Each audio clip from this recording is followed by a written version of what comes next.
नमस्कार, मैं हूं संजय शर्मा। आप देख रहे हैं 4 PM महाराष्ट्र। संडे का दिन और राजीव जी ने तो इस बार बमबारी कर दी, बहुत भयंकर। मोदी जी की सत्ता कैसे हिलने वाली है, कैसे जाने वाली है, एक एक खुलासा इस प्रोग्राम में है। आप दिल थाम के सुनिए कि अब जब ग्रहण पड़ रहा है तो ग्रहण कैसे सत्ता पे असर डालेगा। हरदीपपुरी के ऊपर संकट के कैसे बादल बता रहे हैं, ग्रह बता रहे हैं। सारी बातचीत चलते हैं सीधे राजीव जी के पास। 4 PM न्यूज नेटवर्क में बहुत बहुत स्वागत है राजीव नारायण जी। गजब करते हैं आप भी, क्रांति करते हैं। पिछले संडे को बताया था कि बस अब सबसे खराब दिन शुरू बीजेपी के, और आपने बताया था कौन सा ग्रह चेंज हो रहा है। और मैं देख रहा हूं एक हफ्ते से घमासान मच गया है। हरदीप पुरी ने तो गले में फंसा दिया है मोदी जी को। या तो हरदीप पुरी जाएंगे या सरकार जाएगी, ऐसा लग रहा है।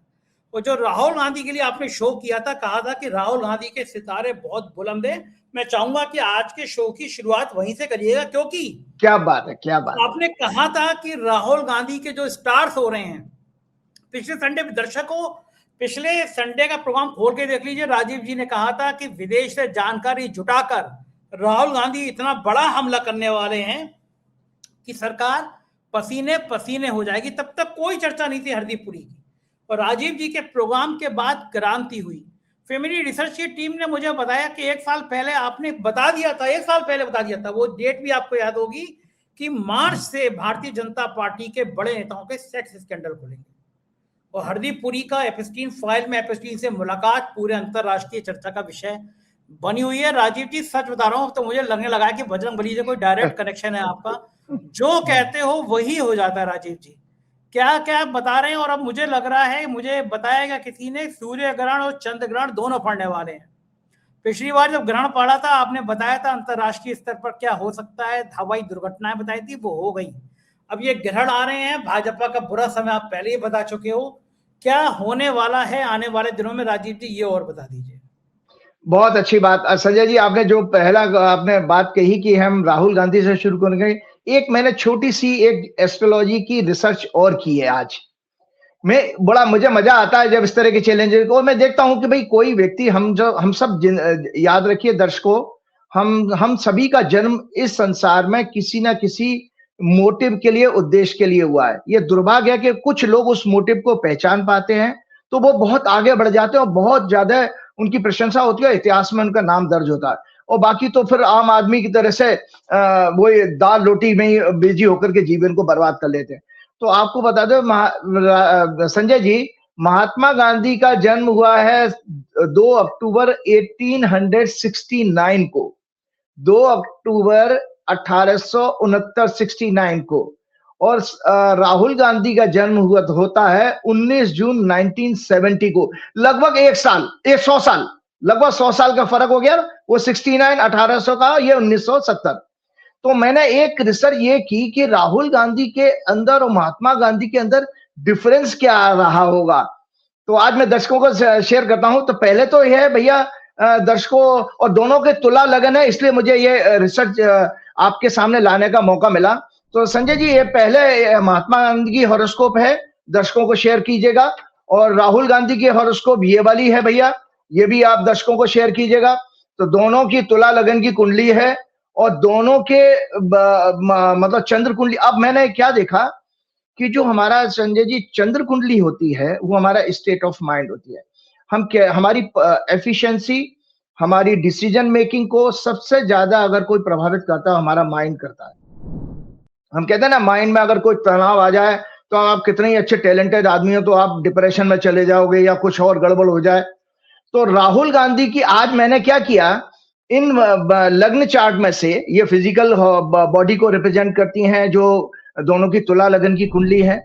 और महात्मा गांधी के लग्न में बुध, शुक्र और मंगल हैं। शनि उनके दूसरे घर में, वाणी के भाव में। जुपिटर उनके 7वें भाव में। चंद्रमा उनका 10वें, 10th लॉर्ड होकर राहु के साथ पीड़ित है। सो उनका 10वां घर पीड़ित आ रहा है, चंद्रमा भी पीड़ित आ रहा है। जबकि राहुल गांधी की जो हॉरोस्कोप मैंने आपके साथ शेयर की, उसमें उनका लग्नेश जो है 10वें घर में है और चंद्रमा उनका बृहस्पति की राशि में। मैंने पिछले प्रोग्राम में भी कहा था, बृहस्पति की उग्र राशि है धनु, और उसमें भी 2 क्षत्रिय ग्रह उसको देख रहे हैं, इसलिए वो बहुत ज्यादा बोल्ड हैं, बहुत एग्रेसिव भी हैं। और मैंने आपके प्रोग्राम में, पिछले प्रोग्राम में ये कहा था मोदी के लिए काल साबित होंगे। और मैंने तो ये भी कहा था मोदी जी को रात में सपने आने लगेंगे जैसे वो पहले माएं डराती थी ना कि गब्बर आ जाएगा बच्चों को सुलाने के लिए, तो वो मैंने कहा मोदी जी की हालत यही होगा और लगभग 1 हफ्ते में वैसी कहानी बढ़ रही है। तो मैंने आज सबसे पहले ये किया संजय जी कि राहुल गांधी की और महात्मा गांधी की दोनों अपने हाथ से दर्शकों ये चंद्र कुंडली बनाई है। तो आप अपने ऑफिस में ये बोलिएगा कि राहुल गांधी की लग्न कुंडली और चंद्र कुंडली को साथ लगाएंगे और महात्मा गांधी की लग्न कुंडली और चंद्र कुंडली को साथ लगाएंगे और रिवर्स में ये महात्मा गांधी की चंद्र कुंडली है। तो बहुत अच्छी चौंकाने वाली बात बता रहा हूँ कि हमने तो उस समय तो हम थे नहीं, लेकिन हमें ये पता था कि महात्मा गांधी घड़ी घड़ी जब उनके मन की चीजें नहीं होती तो दुखी होकर के केकई की तरह को भवन में बैठ जाते थे। जैसे जब 1947 में जब आजादी मिली तो वो कहीं और चले गए थे, वो मैं याद नहीं आ रहा है। तो महात्मा गांधी के साथ अक्सर ये था, अनशन पे बैठ जाते थे। लेकिन राहुल गांधी क्या है, राहुल गांधी फ्रंट से लीड कर सकते हैं। राहुल गांधी के अंदर, जैसे राहुल गांधी का अभी मैं कल का वीडियो सुन रहा था कि मैं कहीं जेल वेल जाने से डरता नहीं, तुम मेरी सदस्यता रद्द कर दो, तुम मुझे जीवन में पूरी कर दो, लेकिन मैं देश के लिए लड़ता रहूंगा और ये अब आखिरी लड़ाई है। राहुल गांधी ने अभी पिछले हफ्ते ये बता दिया है कि ये आखिरी लड़ाई है मेरी। तो इसका मतलब है उन्होंने खुला चैलेंज दे दिया नरेंद्र मोदी को, वो डरते भी नहीं है। और मजे की बात आपने देखा, बड़े मीम्स भी बन रहे हैं कि वो एक पार्लियामेंट के बाहर 2 मंत्री भाजपा के कोई प्रेस को जवाब दे रहे थे, तो उसी समय राहुल गांधी आ गए, तो दोनों मंत्री ऐसे भागे हैं चोर और चक्कों की तरह से। वो एक कोई जोशी था कर्नाटक का और एक वो अपना IAS अफसर है जो है क्या नाम है, अश्विनी वैष्णव। दोनों कैसे भागे हैं। उसके बाद तो लोगों ने और ज्यादा मजाक बनाया कि भाई आज राहुल गांधी का असर है कि राजनाथ संसद में नहीं आ रहे हैं, आज अमित शाह संसद में नहीं आ रहे हैं, और मंत्रियों की एक पागल कुत्ता उन्होंने जरूर छोड़ रखा है दुबे के रूप में, वो उल्टी सीधी उलझुल बकता रहता है। तो दर्शकों, मैंने आपको बताया राहुल गांधी की जो हॉरोस्कोप है, he is a true sense में स्टेट्समैन है।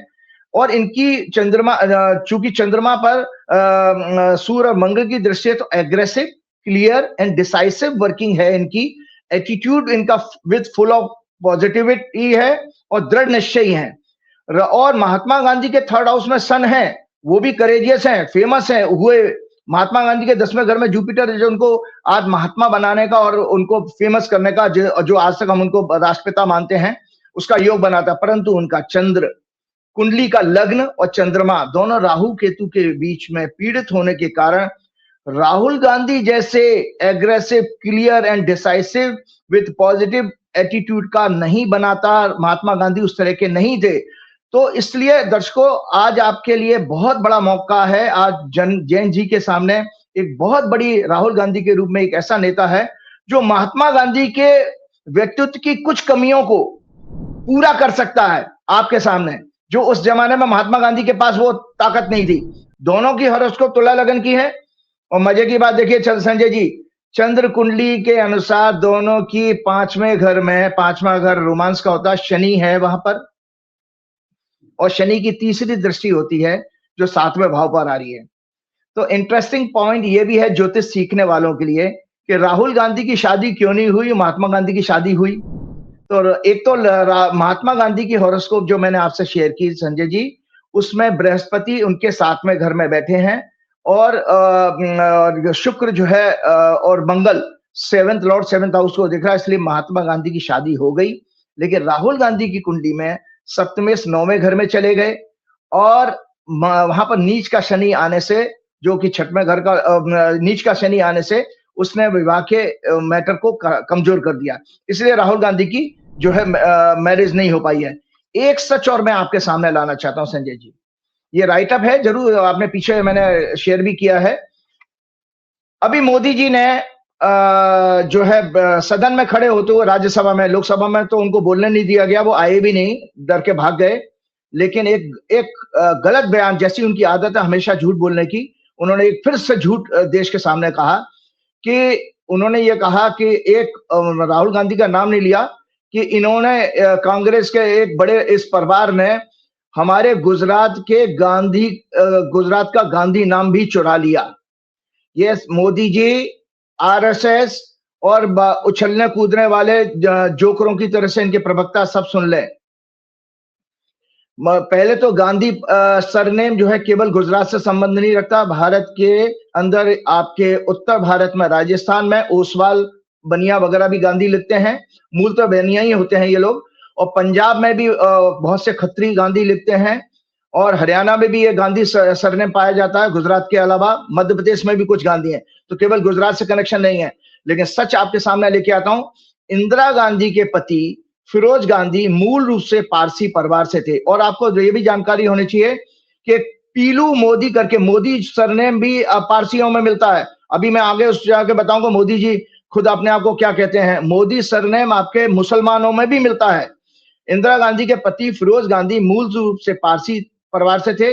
उनका मूल उपनाम जो था घांडी, GHANDY था। 1930 के आसपास स्वतंत्रता संग्राम में सक्रिय होने पर वे महात्मा गांधी से अत्यंत प्रभावित हुए और उनके प्रति सम्मान में उन्होंने अपना नाम घांडी से बदलकर गांधी रख लिया। तो ये स्वयं फिरोज गांधी ने महात्मा गांधी के सम्मान में उनका सरनेम रखा था। इंदिरा गांधी से कोई लेना देना नहीं था, वो तो शादी होने के बाद एक पति का सरनेम मिलता, इसलिए वो गांधी सरनेम लगाने लगी। तो मोदी जी अपने आप को करेक्ट कीजिए, इसलिए इनसे शादी होने के बाद इंदिरा जी के साथ गांधी सरनेम जुड़ा। याद रहे, गुजरात में, राजस्थान, उत्तर प्रदेश, बिहार, मध्य प्रदेश में मोदी सरनेम पाया जाता है। ऐतिहासिक रूप से मोदी सरनेम हिंदू, जैन, मुस्लिम और पारसी समुदायों में भी मिलता है। जैसे पीलू मोदी एक पर्सनैलिटी हुए थे, पॉलिटिशियन थे, क्या थे मुझे थोड़ा सा भूल रहा हूं मैं। और अंबानी परिवार भी मोद घांची से जुड़ा है, घांची है, मोद घांची है, ये भी बनिया ही है। तो ये राहुल गांधी के हॉरोस्कोप के लिए जो मैंने कहा। और ये सबसे बड़ी बात जो है, जो मैंने आपको ये राइट अप शेयर कीजिएगा, राहुल गांधी के अंदर कितनी अच्छी गुण है स्टेट्समैन के, जो मोदी कहीं दूर दूर तक उसके पैरों की धूल के बराबर भी नहीं है राहुल गांधी की। तो व्हाट इज स्टेट्समैनशिप? यह एक राष्ट्र या राष्ट्र के नागरिकों को लीड करने की कला और कौशल है, जिसमें जटिल पॉलिटिकल, सोशल और आर्थिक चैलेंजेस से निपटना शामिल है तथा लॉन्ग टर्म स्टेबिलिटी और पब्लिक वेलफेयर पर फोकस करना है। एक राजनेता राष्ट्र के कल्याण और उसके लोगों की समृद्धि को अपने व्यक्तित्व या शॉर्ट टर्म के हितों से ऊपर रखता है तथा उच्च नैतिकता, दूरदर्शिता और दृष्टि रखता, जो मोदी में दूर दूर तक नहीं है। तभी हरदीप पुरी जैसे लोगों को और अनिल अंबानी जैसे लोगों को वो अभी तक जोड़ के रखे हुए हैं। महान राजनेताओं के प्रमुख एट्रीब्यूट्स, लक्षण क्या है? मॉरल इंटीग्रिटी एंड ऑनेस्टी, नैतिक अखंडता और ईमानदारी। वे नैतिकता से समझौता नहीं करते तथा जनता के विश्वास को बनाए रखते हैं, उसे कमजोर नहीं होने देते। ये राहुल गांधी के अंदर ये सारे गुण मौजूद है। दूरदर्शी नेतृत्व, फोरसाइटेडनेस, वे भविष्य की चुनौतियों को पहले से ही भांप लेते हैं। जैसे राहुल गांधी ने जो खतरा आपके सामने बताया यूएस के साथ ट्रेड डील का, वो पहले से ही भांप लेते हैं तथा लॉन्ग टर्म पर्सपेक्टिव की पॉलिसीज को बनाते हैं जिससे राष्ट्र मजबूत हो। Inclusive decision making, listening to diverse communities and विचारधारा, और फिर उसके अनुसार पॉलिसीज को फॉर्मुलेट करना, जो नरेंद्र मोदी के अंदर दूर दूर तक नहीं है। क्राइसिस मैनेजमेंट, रिमेनिंग काम and resolute during difficult times and keeping the nation United. जबकि नरेंद्र मोदी सदन छोड़ के भागे और सिर्फ फोटो खिंचाने के लिए आज वो कल पिछले दिनों अपना नया ऑफिस का उद्घाटन करने जरूर आ गए, लेकिन 8-10 दिन से गायब थे और विदेश में भी चले गए। जन सेवा की भावना, स्पिरिट ऑफ पब्लिक सर्विस, जो मोदी के अंदर दूर दूर तक नहीं है, नरेंद्र सरेंडर मोदी के अंदर। व्यक्तिगत लाभ से ऊपर राष्ट्र हित को रखकर लोगों की सेवा को प्राथमिकता देना। एक सच्चा नेता वो होता है जो इतिहास में अपनी छाप छोड़ता है, ना कि केवल सत्ता में बने रहना चाहता है। जस्ट लाइक सरेंडर नेता, वह राष्ट्र को और राष्ट्र के लोगों में सामाजिक, आर्थिक, धार्मिक भेदभाव करके विभाजित, डिवाइड नहीं करता, बल्कि उन्हें भुलाकर एकजुट, यूनाइट करवाता है। आने वाली पीढ़ियां, जेन जी एंड फ्यूचर जनरेशन के लिए वह एक मजबूत आधार तैयार करता है। अब संजय जी, सबसे बड़े पार्ट पर आता हूं, जो भविष्यवाणी, ये है सोलर इक्लिप्स जो 17 फरवरी को पड़ रहा है। ये 16 फरवरी को है और इस दिन ये हॉरोस्कोप है कि उस समय भारत की कुंडली में ग्रहों की स्थिति क्या होगी। ये आपके राजनीतिक सारे प्रश्नों का जवाब देगी। और जितने प्रोग्राम में आपको पता है, आपके 2 प्रोग्राम पहले मैंने ये कहा था कि 2 फरवरी से नरेंद्र मोदी की सत्ता की उल्टी गिनती शुरू हो चुकी है। याद रखिए मेरी बात को, और उस बात को भी याद रखिए, जब से हनुमान जी का इन्होंने अपमान किया है तब से कितनी घटना घटी हैं। नरवाने वाला कांड आया, फिर उसके बाद एप्स्टीन फाइल का कांड जो भी बहुत तूल पकड़ा हुआ है, और साथ में यूएस की डील पर भी नरेंद्र मोदी फंस गए। तो हनुमान जी तो इनकी लंका में आग लगा ही रहे हैं। बाद में ग्रह गोचर भी अभी पूरा संकेत दे रहे हैं। ग्रह गोचर बेसिकली परमात्मा की मर्जी और काल के दंड को दर्शाते हैं। और संजय जी 3 मार्च को हम अगले प्रोग्राम में दोबारा शेयर करेंगे, 3 मार्च को चंद्र ग्रहण भी पड़ेगा।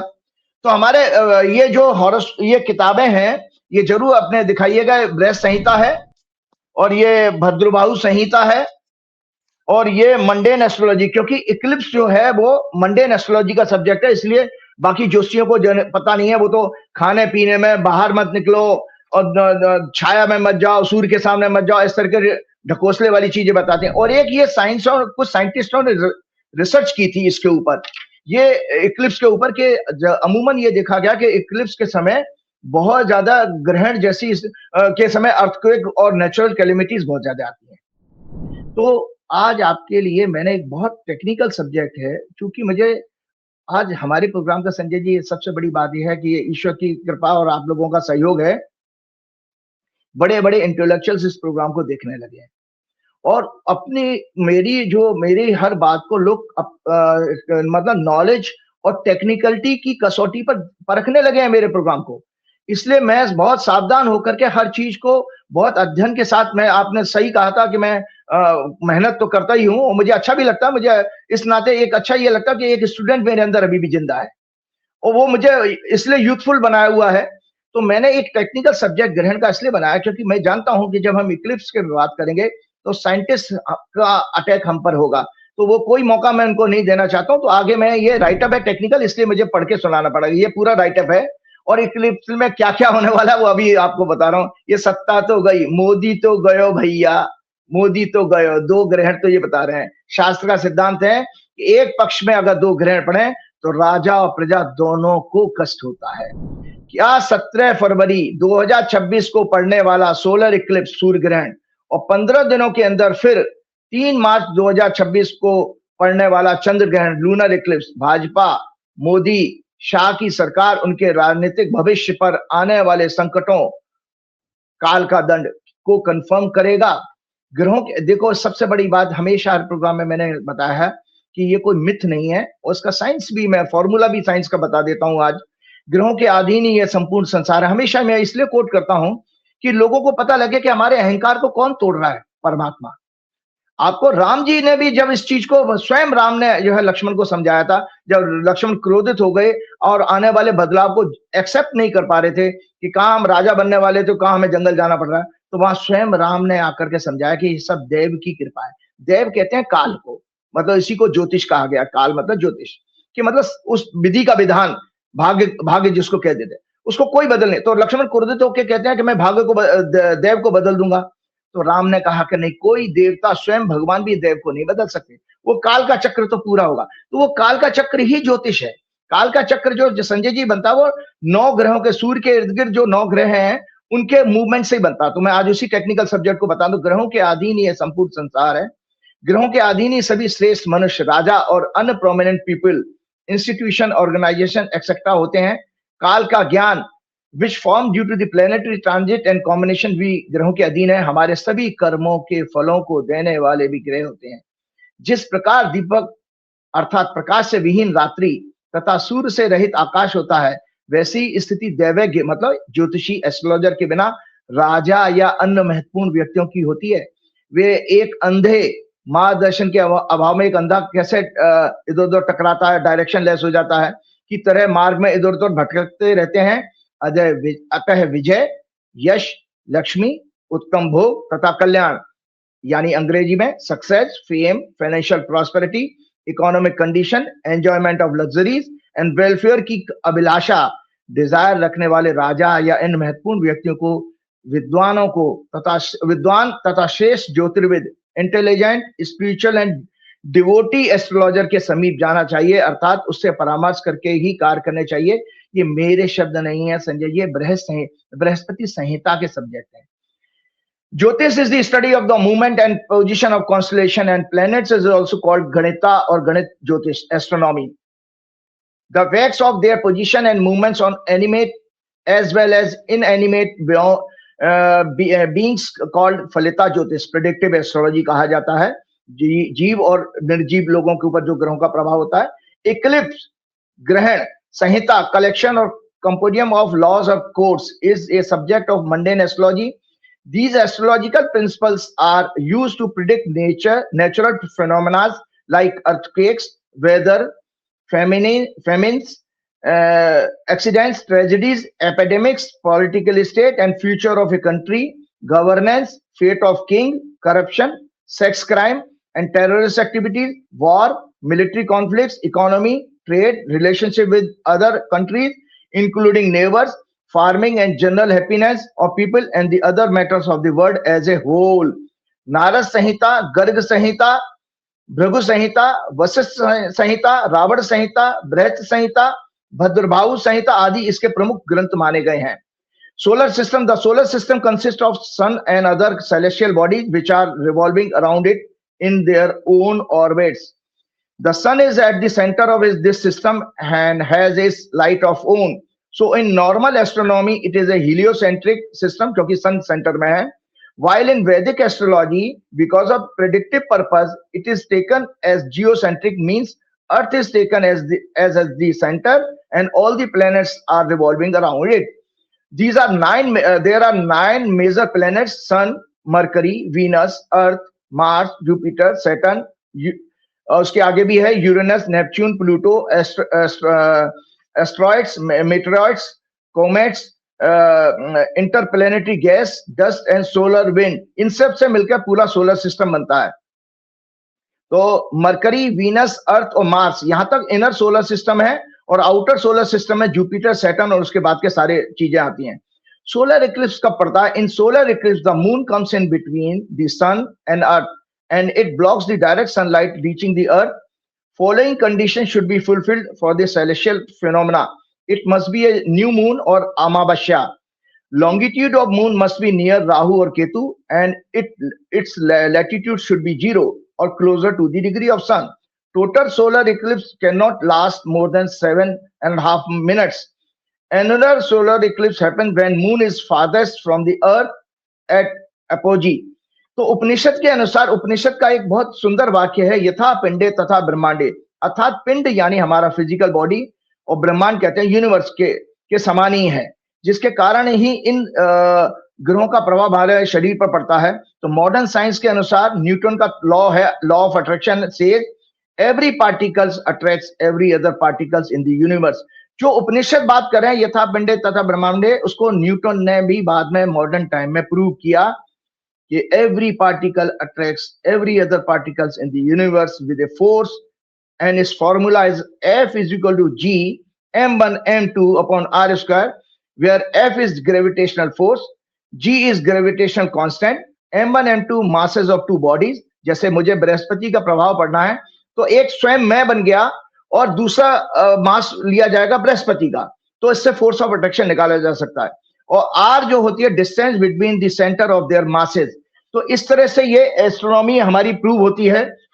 अब बात आती है संजय जी, ये दोनों ग्रहण जो हमारे, आपका पॉलिटिकल सब्जेक्ट, क्योंकि आपको पता है कि आप टेक्निकल से ज्यादा पॉलिटिकल चीजें सुनना चाहेंगे, तो इसलिए मैं पॉलिटिकल सब्जेक्ट में आ रहा हूं। मैंने जो भारत की हॉरोस्कोप दिखाई है और भारत की हॉरोस्कोप में ये दोनों ग्रहण भारत की हॉरोस्कोप में सिंह जो 4th हाउस होता है और कुंभ 10th हाउस की राशियों के एक्सेस में पड़ रहे हैं। यूएसए और डोनाल्ड ट्रंप की हॉरोस्कोप में भी लग्न और 7th की एक्सेस में ये ग्रहण पड़ेंगे। ये राइट अप है। तो संजय जी सुन लीजिए आगे कितना खतरनाक समय है। पहले दर्शकों की जानकारी के लिए बता देता हूं, भारत की जो हॉरोस्कोप हम लोग लेते हैं 15 अगस्त 1947 की है, टॉरस लगन की और कर्क राशि की, और ग्रह दशा वर्तमान में भारत की मंगल में राहु की चल रही है जो 2 फरवरी से शुरू हो चुकी है। इसीलिए मैंने कहा था कि मोदी के उल्टे दिन सत्ता जाने के शुरू हो गए, क्योंकि मंगल जो है राहु के नक्षत्र में है।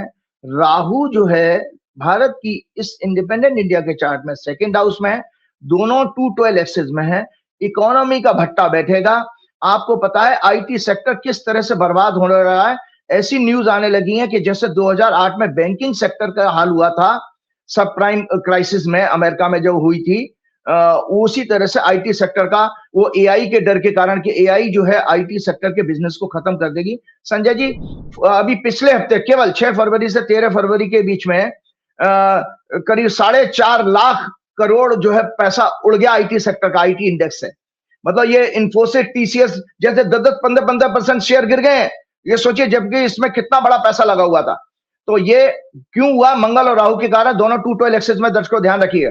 तो 4th हाउस सिग्निफाई करता है मंडे एस्ट्रोलॉजी के अनुसार agriculture sector, vehicles, road, rail, air, lands, farmers, weather, mines and minerals, attachment with mother, देशभक्ति, राष्ट्रवाद, विपक्ष, राजा का सिंहासन, throne of the king, democratic movements, total happiness and peace, educational institutions, mind of the nation, people of the country, कपास उद्योग मतलब agriculture sector भी आता है, और फार्मा सेक्टर, ऑयल सेक्टर।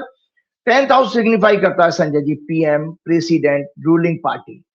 आपके मतलब की बात है, status, reputation, parliament, politics and politicians, national celebrities, prominent people, national aims and gains, disgrace, death to the ruler. राजा की हत्या भी 10वें घर से देखी जाती है संजय जी। इफ एफ्लिक्शन अगर हो, international relation, trade, cooperative society, legislation, total governance. ये ग्रहण 17 फरवरी 2026 को सायंकाल लगभग, हालांकि भारत में नहीं दिखाई देगा, लेकिन वैदिक ज्योतिष के लोगों को मैं पहले एक चीज क्लियर करना चाहता हूं, ब्रह्मांड में घटना घट रही है, ये असर तो आएगा। देखने से कोई लेना देना ना इसका नहीं है। देखना से वो आप रिचुअल वाला पार्ट करते रहिए, भ्रम फैलाते रहिएगा। भारत में नहीं दिखाई देगा, अमेरिका में और अफ्रीका वगैरह में दिखाई देगा। 5:42 पर मैक्सिमम होगा और 6:11 पर समाप्त होगा। यद्यपि यह ग्रहण भारतवर्ष में नहीं दिखाएगा, परंतु वैदिक ज्योतिष के अनुसार इसका प्रभाव देश, राजनीति, अर्थव्यवस्था, यूएस, ट्रंप सभी पर पड़ेगा। तो क्या आ रहा है संजय जी? पहली बात तो भारत की हॉरोस्कोप का 10वां घर जो प्रधानमंत्री का है, क्यों कष्ट आ रहा है, और इतना बड़ा कष्ट आ रहा है जिसको कि आने वाला इतिहास याद रखेगा संजय जी। इतना खराब समय है देश के लिए, भारत के लिए। भारत की हॉरोस्कोप का 10वां घर पाप कर्त्री, मतलब पाप कर्त्री कहते हैं, दोनों तरफ पाप ग्रह हैं, एक तरफ शनि है, एक तरफ मंगल है इस समय जब ये ग्रहण पड़ रहा है। और इसमें 6वें भाव और लग्न का स्वामी शुक्र, जो कि फीमेल, सेक्स रिलेटेड इश्यूज, समाज, नए कानून, मनोरंजन, खुशहाली, आंदोलन को सिग्निफाई करता है शुक्र, Venus. 4th lord sun, 3rd lord moon, 2nd lord, 5th lord बुध। बुध रिप्रेजेंट करता है जैन जी को, राहु केतु के बीच में है और पीड़ित हो रहे हैं। इनको 8th लॉर्ड संजय जी हर चीज के टेक्निकल है। 8वां घर हिडन चीजों का होता है। इसमें अष्टमेश बृहस्पति, इसको इन सारे ग्रहण के 5 ग्रह प्लेनेट जो पड़ रहे हैं, 1 2 3 4 5 ग्रहों को बृहस्पति देख रहा है, अष्टमेश है।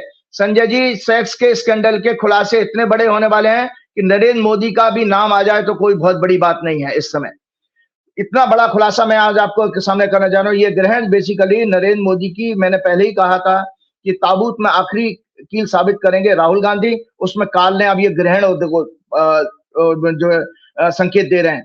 तो आपको बताएं कि 4th लॉर्ड इनको 8th Lord secrecy, hidden activities, Jupiter अपनी 9th एस्पेक्ट से 2nd हाउस में प्लेस है, जो भारत की जन्म कुंडली में गोचर में, ट्रांजिट में, भारत की जन्म कुंडली में भी 7वें घर में, 6वें घर में बैठा और देख रहा है अपने जन्म में 10th हाउस को। तो 23 फरवरी को संजय जी जब 12th लॉर्ड मंगल, जो 7th लॉर्ड भी है, इन्हें ज्वाइन करेगा। 23 फरवरी को मंगल राशि बदल करके इसी कुंभ राशि में 6वां ग्रह बन जाएगा। तब भारत के शीर्ष नेतृत्व के लिए, भाजपा सरकार के लिए, उनके राजनीतिक इतिहास का सबसे कठिन और मनहूस समय पैदा करेगा। अर्थात इन अधर्मी, जिनमें आरएसएस, इनके चापलूस अफसर, गोदी मीडिया, कॉर्पोरेट, फिल्म एक्टर्स, जो अभी हाल ही में मोहन भागवत और आरएसएस की चरण वंदना कर रहे थे, फिल्म एक्टर्स अभी बंबई गए थे मोहन भागवत जी को, काल द्वारा कठोर दंड दिए जाने का, सत्ता परिवर्तन, महत्वपूर्ण व्यक्तियों इंक्लूडिंग पॉलिटिशियन के कई अशुभ समाचार प्राप्त होने का संकेत दे रहा है। हिंसा, दुखद दुर्घटना के भी योग है। जैन जी का हिंसात्मक होना आपको अभी से आज प्रेडिक्ट कर रहा हूं ग्रहण के आधार पर। पुलिस, पैरामिलिट्री फोर्सेस द्वारा उनके ऊपर दंडात्मक कार्रवाई, उनकी जान माल के नुकसान का भी ग्रह योग है, जो पूरे देश में व्यापक आंदोलन, जिसमें समाज के किसान, मजदूर, सभी वर्ग जुड़ेंगे। ऐसे आंदोलन का, बड़े आंदोलन का संयोग बना रहा है ये ग्रहण मंगल के 23 फरवरी के जुड़ने के बाद, जो सत्ता को उखाड़ फेंकने का कार्य करेगा। संजय जी आगे भी है, इसमें इन सभी के करप्शन और सेक्स स्कैंडल एक्सपोज होंगे। इवन शीर्ष नेतृत्व भी इससे बच नहीं पाएगा। ये राइट अप शेयर कीजिएगा, माइलस्टोन साबित होगा। लोग लिखेंगे।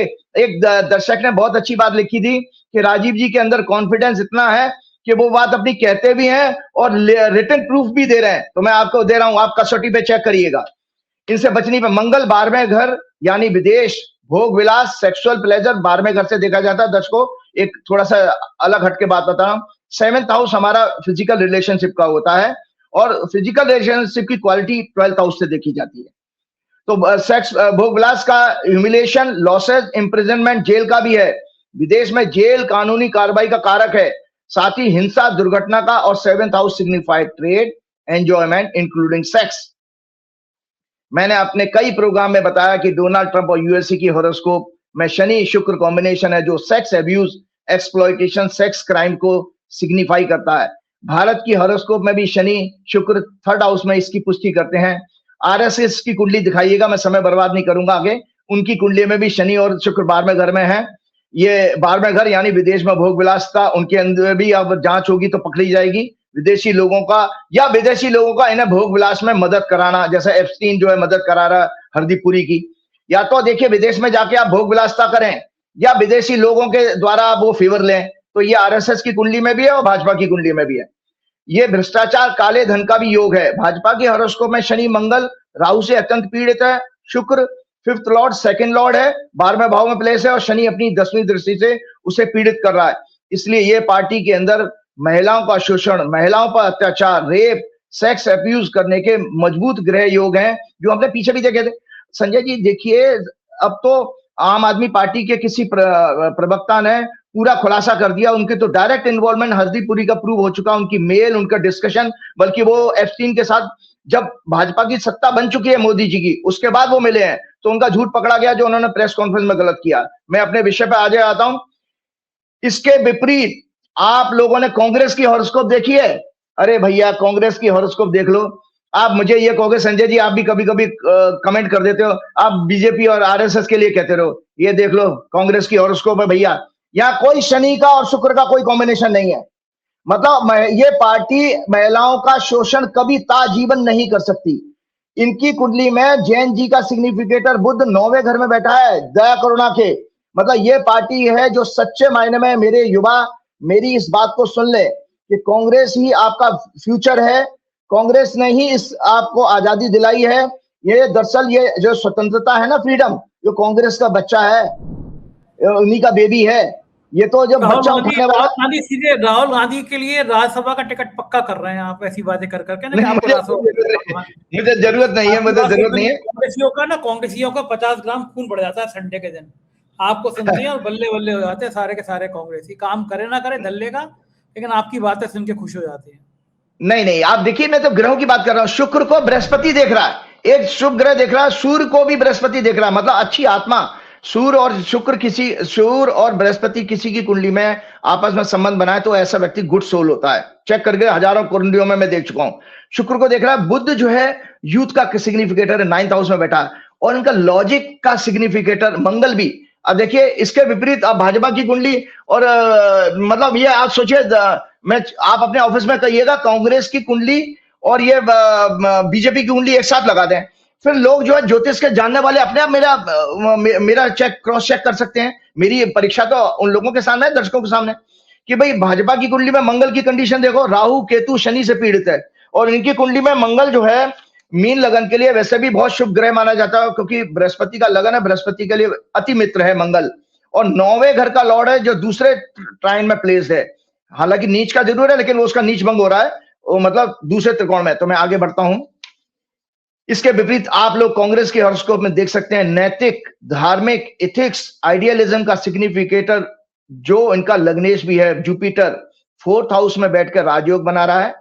साथ ही शुक्र जो कि 10वें भाव में सूर्य के साथ प्लेस है, उसे एक्सपेक्ट कर रहा है। इसलिए महिलाओं के विषय में यह सर्वोत्तम पॉलिटिकल पार्टी होनी चाहिए। लॉजिक, रीजनिंग, इंटेलेक्ट, करेज का सिग्निफिकेटर मंगल भी त्रिकोण में है और बुद्धि का कारक जैन जी का भी कारक है जो बुध भी त्रिकोण में बैठकर अत्यंत शुभ ग्रह योग बना रहे हैं।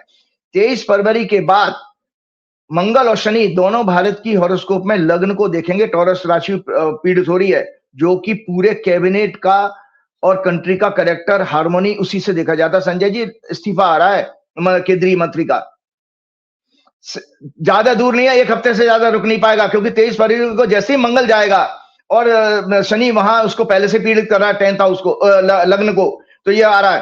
पूरा कैबिनेट और कंट्री का करेक्टर भी दिखा है। अर्थक्वेक या अन्य ट्रेजेडीज जो कि दिशा मैं आपको बताता हूं, east, north, south, south east, north west direction में ग्रह में होने के योग है, अर्थक्वेक जैसे या कोई और दूसरा नेचुरल कैलेमिटीज। स्टॉक मार्केट और विशेष रूप से आईटी सेक्टर में बाहरी तबाही का फिर से संकेत मिल रहा है।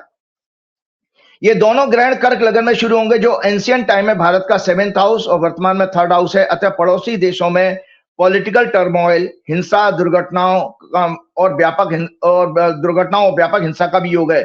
मंडेन एस्ट्रोलॉजी के अनुसार अगर एक पक्ष में 2 ग्रहण पड़ते हैं तो राजा प्रजा दोनों के लिए अत्यंत अशुभ समाचार लाने वाले होते हैं।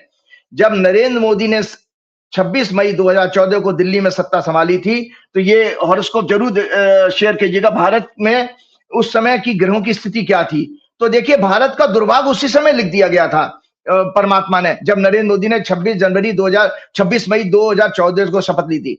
जब नरेंद्र मोदी ने 26 मई 2014 को दिल्ली में सत्ता संभाली, सनसेट के आसपास 6:19 पर, तब बीजेपी के हॉरोस्कोप में सन की महादशा चल रही थी, जो मृत्यु भाग की डिग्री में है, सत्ता के भाव में प्लेस है और कई पाप ग्रहों से पीड़ित मंगल जो कि वक्री है, की 8वीं दृष्टि से पीड़ित हो रहा है।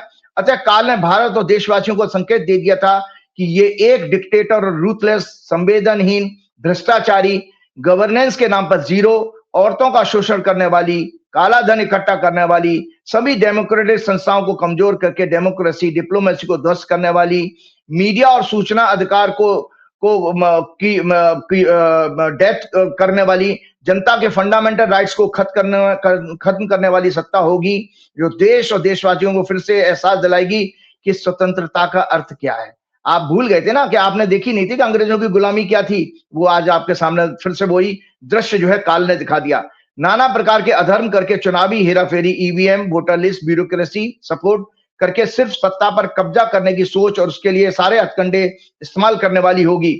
उस समय भारत की कुंडली में 10वें भाव का स्वामी शनि 6वें भाव में राहु के साथ था, लग्ने शुक्र और 3rd लॉर्ड चंद्रमा 12वें भाव में केतु के साथ था, जो भयंकर सेक्स और क्राइम को इंडिकेट करता, महिलाओं का शोषण। 9th लॉर्ड शनि जो कि डेमोक्रेसी, डिप्लोमेसी और का सिग्निफिकेटर है।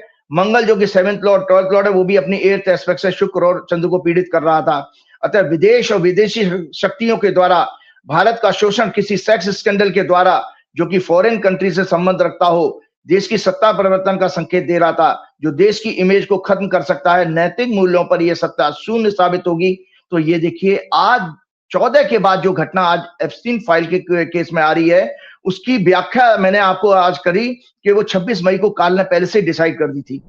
यूएसए के डिपार्टमेंट ऑफ जस्टिस द्वारा जारी किए गए एप्स्टीन सेक्स स्कैंडल के पेपर्स के अनुसार हरदीप पुरी, जो कि 3 से 4 बार नाम आया उनका, अनिल अंबानी का 97 बार, 97 बार आया, और संजय जी अनिल शब्द को 300 से ज्यादा बार मेंशन किया गया है।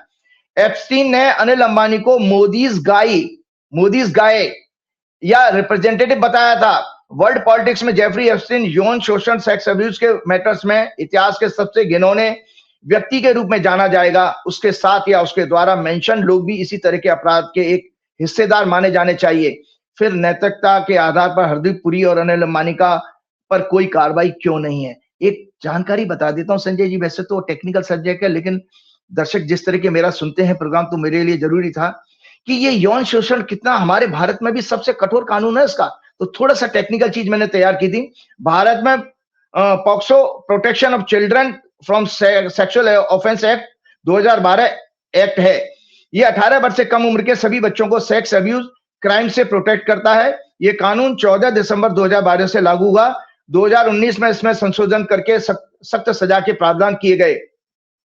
ये sex assault, sexual harassment, child pornography जैसे क्राइम्स को रोकने के लिए बनाया गया था। पीड़ित बच्चों के हितों की हर लेवल पर रक्षा, रिपोर्टिंग, इन्वेस्टिगेशन, ट्रायल आदि में अनुकूल प्रक्रिया, इसके लिए पॉक्सो कोड बनाना भी सुझाव दिया गया था। 18 साल से कम उम्र के बच्चे की सहमति इस कानून के अनुसार कोई मायने नहीं रखती है, उसे अपराध ही माना जाएगा।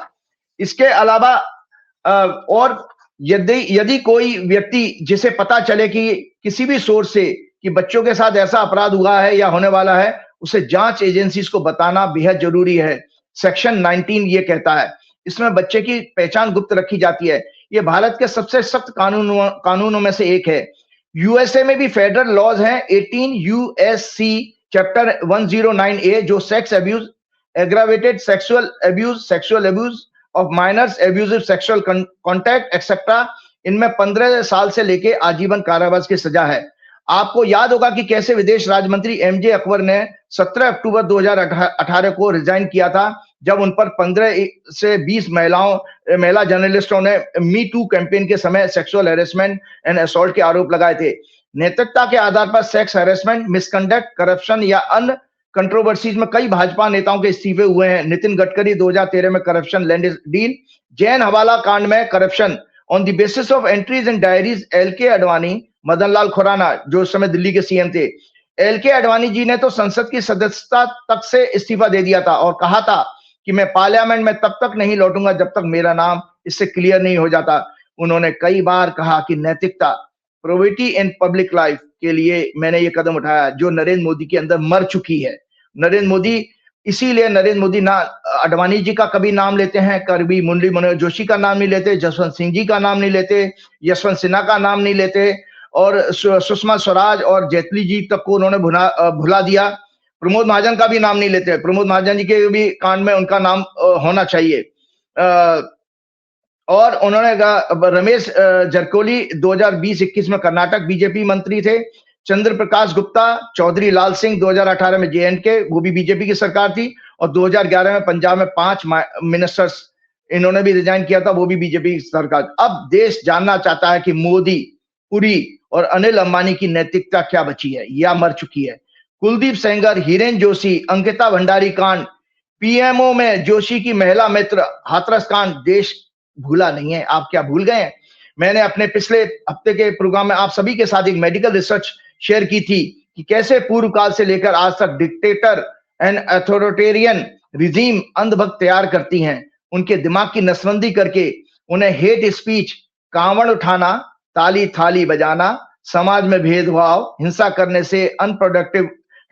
जैसे अनप्रोडक्टिव वर्ड्स में लगाकर देश, समाज, विश्व के बर्निंग टॉपिक्स, उनके अधिकारों की चेतना विषयों से ध्यान भटकाया जाता है।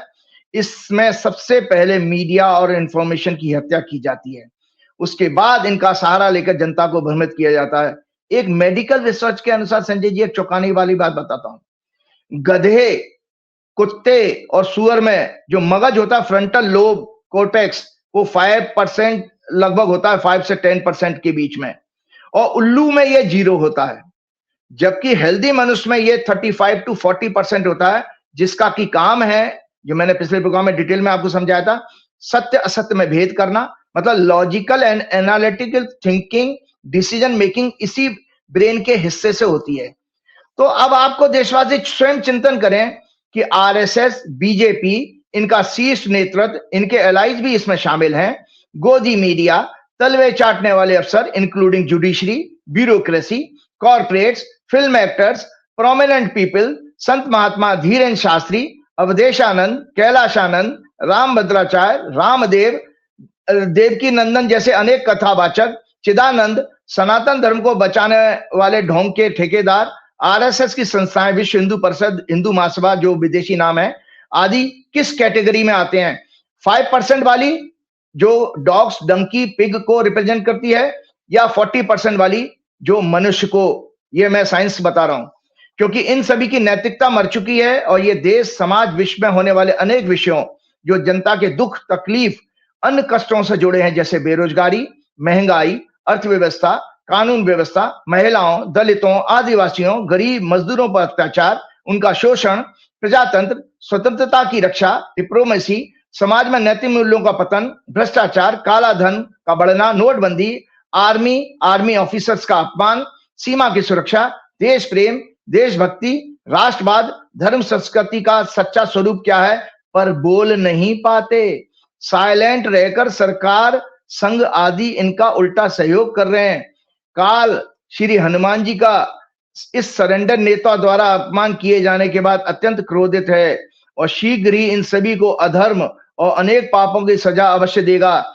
देशवासी स्वयं देख सकते हैं कि हनुमान जी का अपमान किए जाने के बाद Epstein file, Naravane's book controversy, US and European trade deal, stock market में आईटी सेक्टर का ध्वस्त होना, हाहाकार मच गया। सरेंडर नेता का सदन से भाग जाना, इतना ही नहीं, अब भाजपा के मंत्री भी राहुल गांधी को देखकर भागने लगे हैं।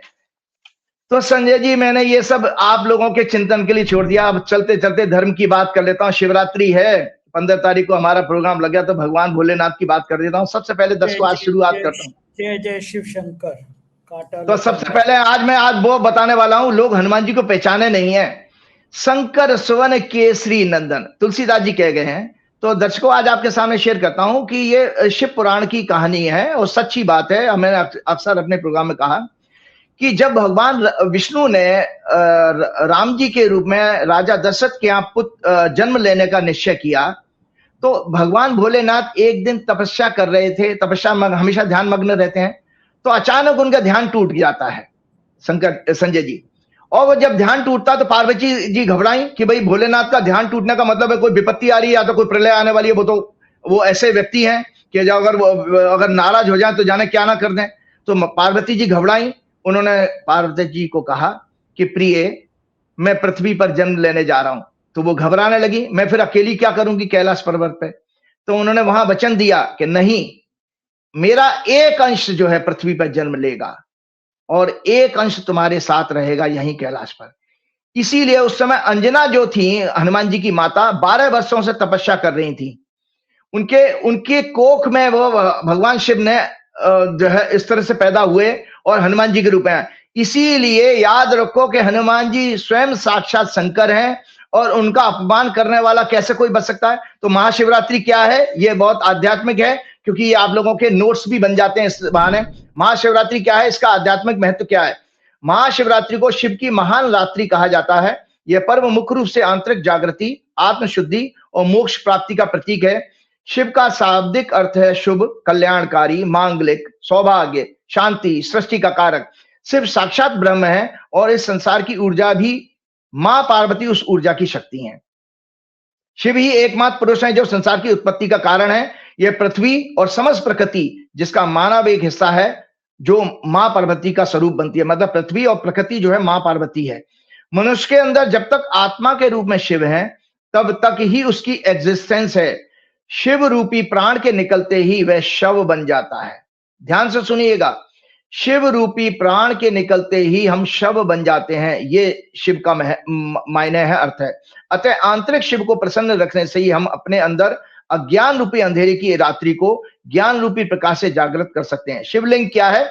शिवलिंग भगवान शिव का निराकार स्वरूप का प्रतीक है। साकार मूर्ति और निराकार लिंग से रहित होने के कारण ही वे ब्रह्म है। ईशान संहिता के अनुसार शिवरात्रि का महत्व कहाँ है? शिव जी ने जन्म तो लिया नहीं था कोई, अंश अवतार हनुमान जी के रूप में हुआ है। तो संजय जी, इसी दिन जो आपकी फागुन मास की चतुर्दशी है, इसकी रात्रि को पृथ्वी पर पहली बार शिवलिंग जो है प्रादुर्भाव हुआ है। पहली बार शिवलिंग देखा गया है, इसीलिए महत्व माना गया है। सो शिवलिंग है रहित होने का। ईशान संहिता के अनुसार फाल्गुन मास की कृष्ण पक्ष की चतुर्दशी को रात्रि में सर्वप्रथम पृथ्वी पर ज्योतिर्लिंग का प्रादुर्भाव उत्पत्ति हुई, इसलिए इस पर्व को महाशिवरात्रि माना जाता है। लिंग जो होता है शिव लिंग की जो वेदी है, जो गोलाई देखते हैं, वो मां पार्वती का प्रतीक है। प्रत्येक मास की कृष्ण पक्ष की चतुर्दशी को भी शिवरात्रि होती है। मूर्ति चिंतामणि के अनुसार अष्टमी और चतुर्दशी के स्वामी शिव हैं। लिंग के प्रकार निर्गुण शिव हृदय में विराजमान है, निर्गुण शिव, सगुण शिव अग्नि में और सगुण शिव शिवलिंग में भी विराजमान है। शिवलिंग के मूल में ब्रह्मा, मध्य में श्री विष्णु, ऊपरी भाग में स्वयं महादेव हैं। शिवलिंग में सभी देवताओं का पूजन बिना आह्वान व विसर्जन के किया जा सकता है। शिव पूजन से लाभ प्रातः काल शिवलिंग का दर्शन करने से उच्च पद, मध्याह्न में यज्ञ का फल, सायकाल दर्शन से सभी यज्ञों का फल, सभी पापों से जैसे मानसिक, वाचिक, शारीरिक मुक्ति मिलती है। तपो यज्ञ 1000 कर्म योग से श्रेष्ठ है, जप यज्ञ तपो यज्ञ 1000 तपो यज्ञों से श्रेष्ठ है, ध्यान यज्ञ 1000 जप यज्ञों से श्रेष्ठ है। आप थोड़ा सा और धार्मिक है, वो मेरा मन करता है कि जो ये साधु संत महात्मा जो कार्य नहीं कर रहे हैं, वो भगवान ने, हनुमान जी ने मुझे जिम्मेदारी दी है, इसलिए वो मैं ईमानदारी से कर रहा हूं।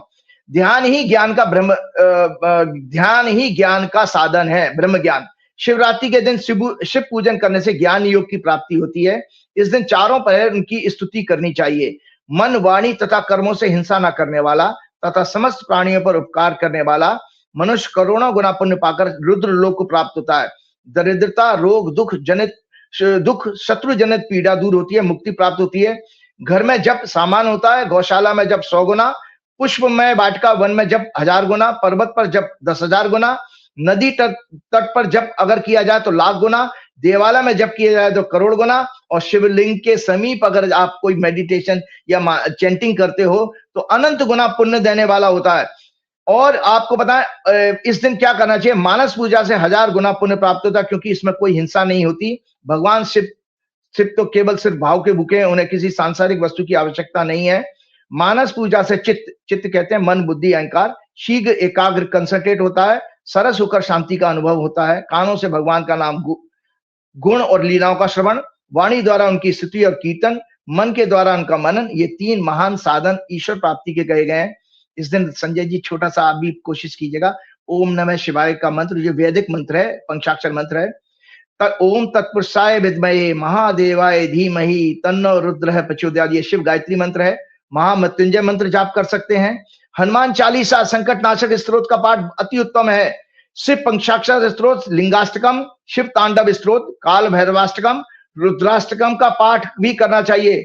रुद्र का अर्थ भी बता देता हूं चलते चलते। रुद्र का अर्थ है रुत यानी दुखम, प्लस द्रावयति नाशति रुद्रः, नाश करने वाला, अर्थात दुखों को नाश करने वाला। और आपको पता, भगवान शिव की पूजा से ब्रह्म ज्ञान प्राप्त होता है, सद्गुणों की वृद्धि होती है। हम सभी ब्रह्म ज्ञान प्राप्त करके अपने अंदर के सभी विषों, पॉइजन जो होते हैं, कौन से पॉइजन है? अहंकार, ईर्ष्या, नफरत, कटुता, भेदभाव, हिंसा, चुगली, लालच, भ्रष्टाचार, स्वार्थ, भय इत्यादि को पीकर ब्रह्म ज्ञान प्राप्त करके नीलकंठ बन सकते हैं हम स्वयं भी, जैसे भगवान भोलेनाथ नीलकंठ बने थे। और अपना स्वयं का, परिवार का, समाज का, देश और विश्व का कल्याण करने में सहायक सिद्ध हो सकते हैं। श्री गुरु चरण सरोज रज निज मन मुकुर सुधार, वर्ण रघुवर बिमल जसु जो दायक फलचार, बुद्धिहीन तनु जान के सुमरो पवन कुमार, बल बुद्धि विद्या देव मोह हरौ कलेश विकार। जय श्री राम, जय हनुमान। संजय जी एक छोटी सी बात बताना भूल गया था मैं पिछले दिनों आपके संपर्क से मैं दरगाह के दर्शन करके आया था, तो वो छोटी सी पिक्चर है जरूर। हाँ, तो मैं वहां पे खादिम भी मुझे मिल गए, उन्होंने भी मेरे साथ फोटो खिंचाई थी। उन्होंने कहा था तो मैं फोटो लगाऊंगा। और इससे पहले मैं अमृतसर गुरुद्वारे में भी जा चुका हूँ, गोल्डन टेम्पल में। तो वो मैं कुछ धार्मिक स्थलों, और मैं 45 साल बाद अजमेर गया, तो वहां पर हनुमान जी का एक बहुत बजरंगगढ़ हनुमान जी का पहाड़ पर मंदिर है, पूरा आना सागर दिखाई देता। मैं वहां पे भी दर्शन करने गया 45 ईयर के बाद। तो वो मैं पिक्चर्स हैं मेरी, मैं जरूर शेयर करूंगा, लोग देखेंगे। मैं 97 से लगभग कोरोना काल छोड़ दो तो मैं हर साल अजमेर शरीफ जाता हूँ। और मैं, बाबा की कृपा है कि आज जिस मुकाम पर 4 PM है, उसमें ख्वाजा जी का बहुत बड़ा योगदान है। एक बहुत जल्दी गाना भी ख्वाजा जी का मैंने तैयार कराया है, 4 PM म्यूजिक पे रिलीज करूंगा। और गाना देख के आप लोग खुश हो जाएंगे, ख्वाजा मेरे ख्वाजा। राजीव जी, जब वो जो बड़ा वाला कढ़ाया है ना, जो बड़ा वाला कढ़ा है ना, जहाँ दान डालते हैं, तो मैं जब अकबर के पुत्र नहीं हो रहा था, तो अकबर ने अकबर ने, तो उसमें जब मैं ऊपर चढ़ने लगा ना, तो वहां मुझे खादिम ने पहचान लिया, बोले आप आचार्य राजीव हैं। तो उसने फिर उनका, मैंने कहा आप सबके साथ मैं फोटो खिंचाता हूँ, तो वो मैं शेयर करूंगा आप लोग। चलिए, जय श्री राम, बहुत शुक्रिया, बहुत शुक्रिया। ये थे राजीव नारायण जी। कैसी लगी बातचीत बताइएगा जरूर। शुक्रिया, थैंक यू।